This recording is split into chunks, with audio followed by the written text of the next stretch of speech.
Livre d'Amos au chapitre 1. Parole d'Amos, l'un des bergers de Tekoa.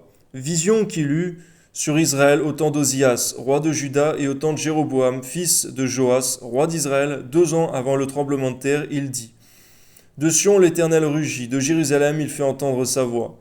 Les pâturages des bergers sont dans le deuil, et le sommet du Carmel est desséché. Ainsi parle l'Éternel, à cause de 3 crimes de Damas, même de 4, je ne révoque pas mon arrêt.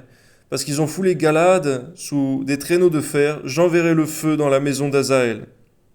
Et il dévorera les palais de Ben-Hadad. Je briserai les verrous de Damas, j'exterminerai de Bicat-Aven les habitants, et de Beth-Aven celui qui tient le sceptre. Et le peuple de Syrie sera mené captif à Kir, dit l'Éternel.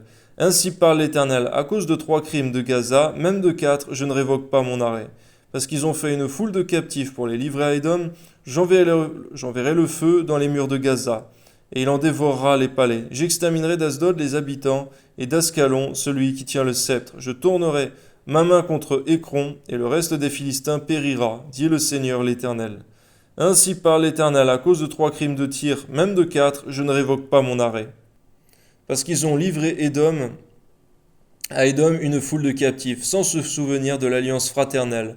J'enverrai le feu dans les murs de Tyr, et il en dévorera les palais. Ainsi parle l'Éternel, à cause de 3 crimes d'Édom, même de 4, je ne révoque pas mon arrêt. Parce qu'il a poursuivi ses frères avec l'épée, en étouffant sa compassion, parce que sa colère déchire toujours, et qu'il garde éternellement sa fureur. J'enverrai le feu dans Théman, et il dévorera les palais de Botsra. Ainsi parle l'Éternel, à cause de 3 crimes des enfants d'Amon, même de 4, je ne révoque pas mon arrêt.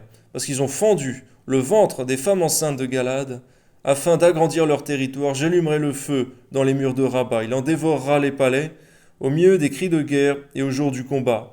Au milieu de l'ouragan, au jour de la tempête, et leur roi s'en ira en captivité, lui et ses chefs, avec lui, dit l'Éternel. Amen.